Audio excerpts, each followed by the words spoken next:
तो finally guys Galactus fantastic four movie का main villain होने वाला है और इस चीज को मार्वल ने भी कंफर्म कर दिया है। साथ ही हमें लाइव एक्शन में वॉचर इस मूवी में देखने को मिलेगा क्योंकि उसने पास्ट में कुछ ऐसे कांड किए हैं जिसको सुधारने के लिए उसे फैंटास्टिक फोर की जरूरत है। ऐसा क्या हुआ है पास्ट में और ऐसा हमें आगे क्या दिखाया जाएगा, इन सब पर हम बात करेंगे। इसके अलावा हम कवर करेंगे गैलेक्टस की ओरिजिन और उसकी पावर को, और वीडियो के एंड में बात करेंगे कि फैंटास्टिक फोर में हमें कैसे दिखाया जाएगा गैलेक्टस और वॉचर को, और जो हमने पिछली मूवी में गैलेक्टस और सिल्वर सर्फर को देखा था उनका क्या रोल होगा आगे, इस पर भी हम बात करेंगे। तो आपका ज्यादा टाइम ना लेते हुए चलिए शुरू करते हैं। और अगर आप इस चैनल पे नए आए हो तो प्लीज यार सब्सक्राइब करना मत भूलना, साथ ही वीडियो को लाइक भी कर देना। फिलहाल मैं हूँ C53 से वॉचर और द वॉचर शो पे आप सभी का स्वागत करता हूँ।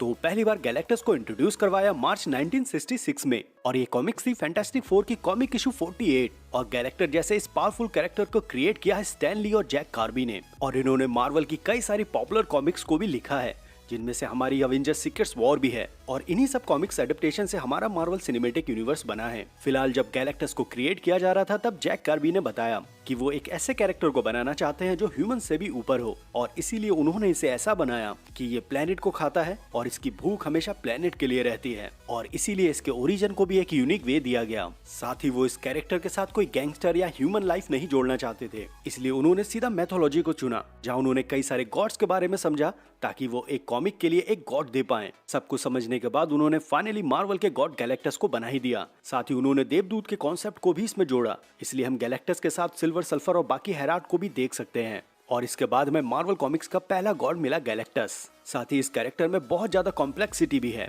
और यही चीज इसको सबसे अलग भी बनाती है। क्या रही है गैलेक्टस की कहानी, इसको समझते हैं गैलेक्टस के ओरिजिन से। तो गैलेक्टस इस यूनिवर्स का बीइंग नहीं है, दरअसल वो पिछले यूनिवर्स का बीइंग है, जहाँ आज से अरबों साल पहले उसका एक प्लेनेट हुआ करता था जिसका नाम था टा, और टा उस समय का सबसे उन्नत तकनीक वाला ग्रह था। साथ ही ये प्लेनेट पूरे यूनिवर्स में केवल एक स्वर्ग जैसा ही था, और इस प्लेनेट पर एक बीइंग था जिसका नाम था गैलेन, और यही गैलेन आगे जाकर गैलेक्टस बनता है। गैलेन इस प्लेनेट पर एक बेहतरीन साइंटिस्ट था। गैलेन ने ये पता लगा लिया था कि उनका ये प्लेनेट खत्म होने वाला है क्योंकि इस यूनिवर्स में बिग बैंग शुरू हो गया है, और इस चीज की वजह से यहाँ ये होता कि ये टा प्लेनेट के साथ ये पूरा यूनिवर्स अपने अस्तित्व में मिट जाता। इसके बाद गैलिन ने ये सारी बातें अपने साथ के सभी लोगों को बताई, लेकिन वो इसे रोकने में नाकाम होते रहे। इसके बाद जैसे जैसे बिग बैंग टा प्लेनेट के पास पहुंचने लगा तब इस पूरे यूनिवर्स का फॉर्मेशन चेंज होने लगा, मतलब इस यूनिवर्स के एटम और मॉलिक्यूल भी अचानक से बदलने लगे, और इस चीज की वजह से कई लोगों की डेथ होने लगी। धीरे धीरे ये सारी चीजें बढ़ने लगी, और साथ ही कुछ कॉस्मिक रेडिएशन भी होने लगा, जिसकी वजह से कई सारे और भी लोग मरने लगे। टा प्लेनेट इतना एडवांस होने के बावजूद भी इसका कोई हल नहीं निकाल पाया। इसके बाद गैलन ने इस बिग बैंग को रोकने के लिए एक प्लान बनाया। उसने अपने लिए एक शिप तैयार किया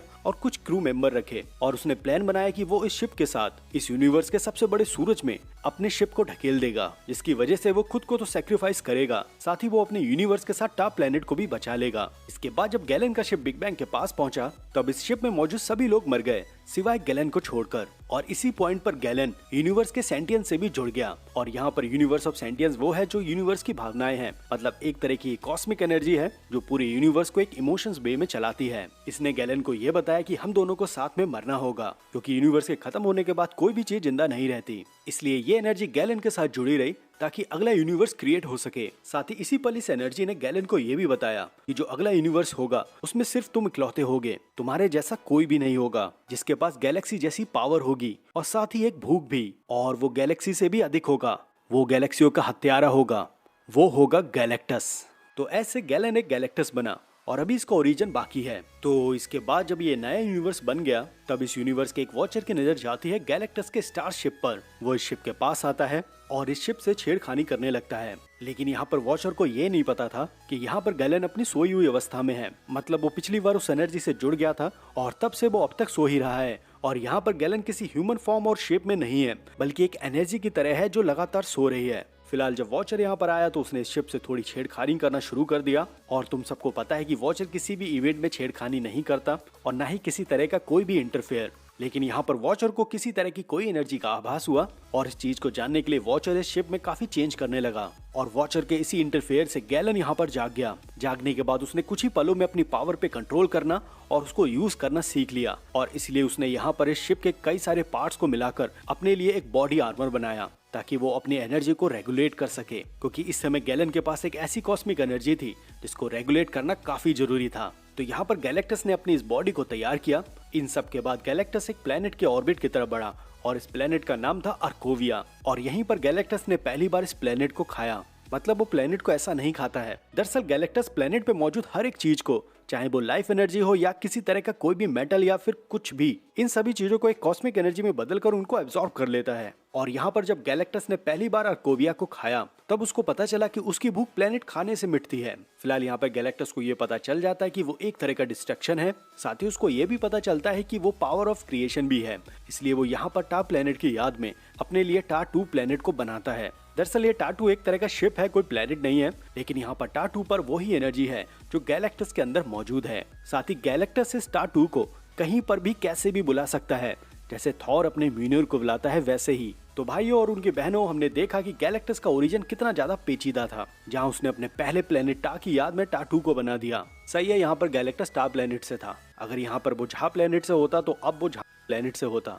फिलहाल इसके बाद आगे बढ़ते हैं और बात कर लेते हैं सिल्वर सर्फर के ओरिजिन के बारे में भी। तो अर्थ पर आने से पहले गैलेक्टस एक जैनला प्लेनेट पर जाता है ताकि वो इस प्लेनेट को खा सके और अपनी भूख शांत कर सके। लेकिन यहाँ इस प्लेनेट पर रोनिन रेड नाम का एक आदमी रहता था जो आगे जाके सिल्वर सर्फर बना। लेकिन उससे पहले गैलेक्टस जब इस प्लेनेट को खाने के लिए आगे बढ़ा तब नॉरिन रेड ने गैलेक्टस को रोकने की विनती की ताकि वो उनके होम प्लेनेट को ना खाए, क्योंकि गैलेक्टस अगर इस प्लेनेट की पूरी लाइफ एनर्जी को कंज्यूम कर लेगा तो इस प्लेनेट के सभी लाइफ खत्म हो जाएगी। साथ ही इस प्लेनेट पर एक सिविलाइजेशन भी थी जिसके बारे में गैलेक्टस को कोई परवाह नहीं थी, जैसे तुम्हारी गर्लफ्रेंड को तुम्हारी। फिलहाल यहाँ पर रेड गैलेक्टस से विनती करता है कि उनके प्लेनेट को ना खाया जाए और गैलेक्टस जवाब देते हुए कहता है कि मेरा कोई इरादा नहीं है किसी को कोई भी नुकसान पहुंचाने की, लेकिन अगर जिंदा रहने के लिए चींटी पे पैर रखना पड़े तो तुम उसमें जरा भी संकोच नहीं करोगे और मुझे जिंदा रहने के लिए ऐसे ही हेल्दी प्लेनेट को कंज्यूम करना पड़ेगा। ये सुनने के बाद रेड जवाब देता है कि और भी प्लेनेट है जहाँ पर कोई भी सिविलाइजेशन नहीं है और उनकी लाइफ भी काफी हेल्दी है और वो प्लेनेट भी लाइफ एनर्जी से फुल है, तुम उन प्लेनेट को भी तो खा सकते हो।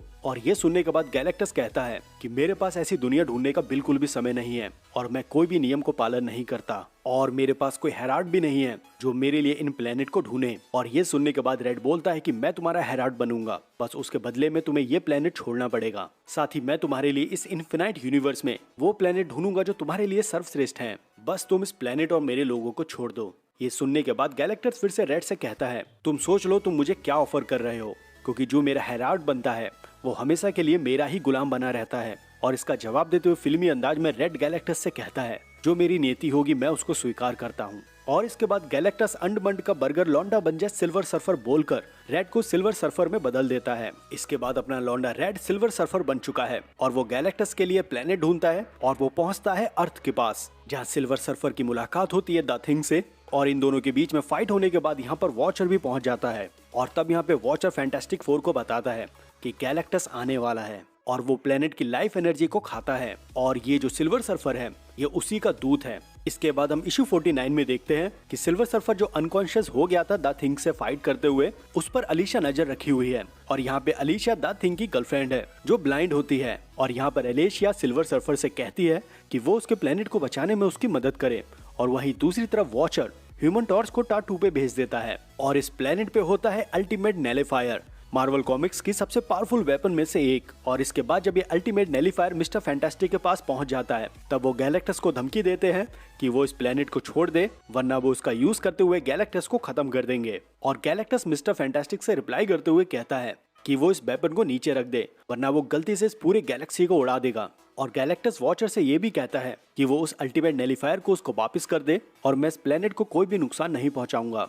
और इसके बाद वॉचर मिस्टर फैंटास्टिक से कहता है कि वैसा ही करो जैसा गैलेक्टस कह रहा है, क्योंकि गैलेक्टस का वादा खुद में एक जीवंत सत्य है, उसके शब्दों पर आज तक किसी ने कोई सवाल नहीं उठाया। फिर इसके बाद मिस्टर फैंटास्टिक नेलिफायर गैलेक्टस को दे देते हैं और गैलेक्टस यहाँ पर सिल्वर सल्फर को पनिश्ड भी करते हैं और इसलिए वो अर्थ के चारों ओर एक ऑर्बिट बना देते हैं सिल्वर सर्फर के लिए ताकि वो इस ऑर्बिट को छोड़कर बाहर कभी ना निकले। लेकिन इसके बाद की कॉमिक्स में सिल्वर सर्फर यहाँ से निकलने में कामयाब हो जाता है और गैलेक्टस फिर से अर्थ पे आता है, लेकिन इस बार उसका सामना करते हैं अवेंजर्स। तो भाई लोग ये सब हुआ था सिल्वर सर्फर के साथ और अभी आगे 2025 में हमें फैंटास्टिक फोर मूवी भी देखने को मिलने वाली है, जहाँ वॉचर लाइव एक्शन में कंफर्म है, गैलेक्टस भी कंफर्म है और फीमेल सिल्वर सर्फर को भी कंफर्म कर दिया गया है। और जो हमें आगे स्टोरी देखने को मिलेगी वो सभी स्टोरी यहीं से अडेप्ट की जाएगी। इसके अलावा हम बात करेंगे कि आगे फैंटास्टिक फोर में हमें इस कहानी को कैसे दिखाया जाएगा और अब तक की जो थ्योरीज और स्टोरी लाइन्स हमें सुनने को मिली है वो कैसे फैंटास्टिक फोर 2025 में सेट होंगी, और बाकी जो गैलेक्टस और सिल्वर सर्फर और पुरानी फैंटास्टिक फोर को देखा था